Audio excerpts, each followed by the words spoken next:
What's up, gamers? DreamcastGuy here, doing a random angry rant about how I am just so sick of random last-second game delays. Projects where it's supposed to be coming out in a matter of weeks or sometimes even days, and they suddenly just yank the rug out from under us and say, oops, sorry, you'll see it at a later date. This repeatedly keeps happening, but more than ever here in 2018, where you'll literally be about to install a game and suddenly they're like, ooh, actually that's coming out at the end of the year. We just had this with Spyro, and it's so aggravating. But I do want to start off with a caveat and say that I do not at all want to hate on developers. The teams themselves that are a lot of times working on this, they are just working at their own pace. They know deep down when a game is done or when it's not. It's typically the publishers, giant corporations like Square Enix, who are trying to basically force when a game is actually going to be released. And this is so driving me nuts because more and more, it seems like there is something going on behind the scenes where humongous conglomerates like Activision just pick out spots on the calendar where they think a game will sell and then just put their flag in the ground. They go, okay, we need something like Call of Duty around October and we need something like Destiny in early September. And then we'll just cram a little bit of Spyro action in there. And what they don't do is actually listen to the people making the games. Now, this is my own conspiracy theory, but I have a little bit of evidence to back this up. Some of it I can talk about and some of it I can't, but let's just kind of dive into something like Final Fantasy 15. Now, at launch, I was a big fan of even the version we got, but let's face facts, it was not complete. There's not really a second way to say that. At the time, you could only play as a single character, even though it was very obviously intended that you play as everybody. There was lots of plot holes, entire sections where they very obviously had to remove a cutscene, so it was a limited experience. And then they even released this separate movie to try and explain things. It was just a mess. And now, years later, the game is complete. What this game is now is completely different. It's actually been polished to the point at which it probably should have been at launch. I feel like that this is what we're seeing now with stuff like Spyro, where literally days before it's going to be coming out, they just give it a huge pushback. So in case you haven't heard the news, the Reignited Trilogy was supposed to be coming out in mid-September, and obviously everybody has been hyped out of their minds. Spyro is not only a really groundbreaking fun game from the 90s, but this remake of it is a full remake. They did not have a single asset of the original game available, which means that while this is based on the original 3 games, they've completely rebuilt them from the ground up, but with a modern team. So that means it has better art, cool homages to the original games, new music. I mean, it is an all-new game that's essentially based on the framework of the original games. And that's so cool, but now they just randomly shoved it all the way to November. And now that's just so nuts to me because it was supposed to be coming out basically now. And you know what's funny is we've already seen this just recently again with Dark Souls Switch. I played Dark Souls Remastered when it came out, and it's great. I actually beat it twice for my review, and then a third time afterward with a friend, just because it's the original Dark Souls, but all nice and polished up. It's a lot to love. And originally, they were saying that it was going to be coming out for Nintendo Switch in summer. Now that's coming out in October. Now, this is obviously not the designers. The people who are programming this game, bug testing this game, in the trenches of trying to just finish this on time, they don't care about release dates. They just want to make sure that what we pick up and play is as good as it possibly can be. It's the developer. It's the studios behind the studios. It's stuff like Activision. It's stuff like Blizzard, who just walk in and basically smack people around and choose a random date where they think something will sell the best.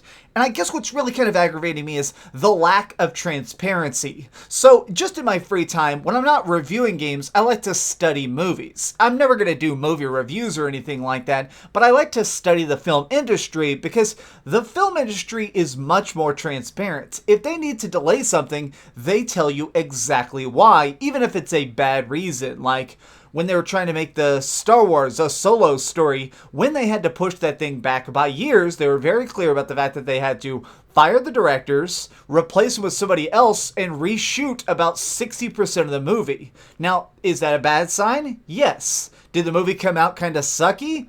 Yes, it did. But at least we had the information going into it to know what we were expecting. Something about the game industry, they're just so obsessed with secrecy to the detriment. I truly believe, in my heart of hearts, that people would have been a lot more open-minded to what Final Fantasy 15 was if right at the start they said, okay, we've been developing this for 10 years. We'd like to have some version of it on store shelves. It's not quite the finished thing we would like it to be, but as it stands, it's the story, it's the combat that we want, and it's the bosses we like. If you want to get on board now, you can. If you'd like to buy it in a year, we will be releasing something called the Final Fantasy 15 Royal Edition, which will be the more complete experience that we have in mind at the end.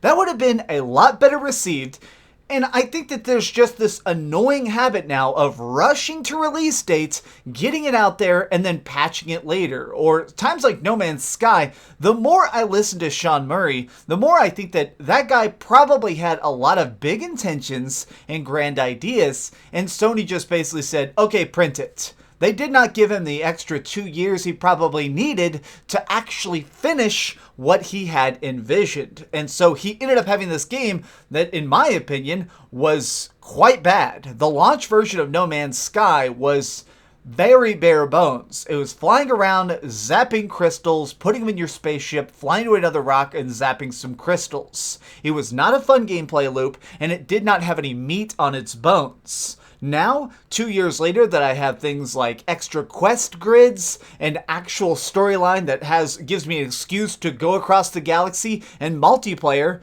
all of a sudden it is a finished game. But there are just these annoying publishers that just keep trying to shove themselves into situations that should not concern them. More and more, I guess I'm just realizing how much of the worst part of games is the business. It's not the developers, it's not really deadlines, it's not even really at the end of the day the delays themselves. It's the fact that there are these billionaire corporate people who actually influence this art. They are there signing the paychecks and deciding what is good and what is bad, what will be in the final project and what won't be.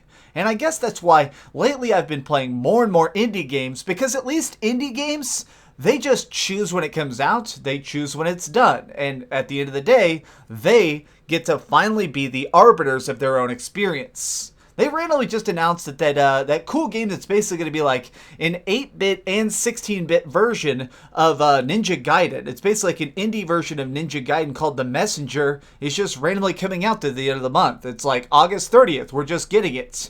No hype. Not a bunch of trailers, not lots of pointless chatter. They just straight up made it. And then when it was finished, they went to Sony and Microsoft and Nintendo and basically said like, okay, is this good to try and publish on your consoles? And they said yes, and now it's showing up. I feel like hype, if anything, is starting to become a little bit of a poison, but something that we all can't help but drink. We want to get excited for stuff. We like to read little news and tidbits as something comes closer to release. That's part of the reason I'm so excited for even the idea of Shenmue 3 is just getting to see weird out of context trailers and see all sorts of developer notes. That way we know that it's coming and eventually we'll have it in our hands. But it's also the double-edged sword for eventually you are going to overhype yourself. Now that Kingdom Hearts 3 has had another giant pushback, I feel weirdly cold about it. I've beaten all the Kingdom Hearts games again this year, expecting it to come out in summer or late in 2018, and now I'm not even going to get a chance to put on Sora's giant clown shoes again until 2019. But what do you think about this? Are you mad about the fact that so many games are getting pushed back for seemingly no reason? Or is it just a matter to you of, as long as the game is good at the end, anytime, anywhere is okay? I actually did a survey on Twitter about whether people were upset about Dark Souls, and most people seem to be pretty okay with it. Most people seem to be like, okay, you keep pushing it back, but Dark Souls on Switch is different enough that I'm going to buy it again. But tell me your thoughts in the comments down below. If you enjoyed this video, please give it a like, share with your friends, and subscribe if you haven't already. But do me the biggest favor of all and keep dreaming. I actually want to dedicate this video to somebody in my Patreon Discord server named Matt RG, who got some very bad news about a family member. So I just want to say, Matt, thanks for all the cool conversations we've had in the Patreon Discord, and I don't know, man. Life sucks sometimes, but play a game, try and relax where you can, and if you need anything, hit me up. Oh, hey, I was just playing a little bit of Grand Theft Auto on my Darth Vader PSP. Are you curious what I'm going to come out with next? Well, if you click this button, you'll be subscribed to be the first to know. Also, if you click over here and here, you can see my latest review and my latest top 10. I promise, it was super good. Or it was really bad, and I'm sure you can just make fun of me in the comments. Either way, it'll be a lot of fun. Thanks so much for watching.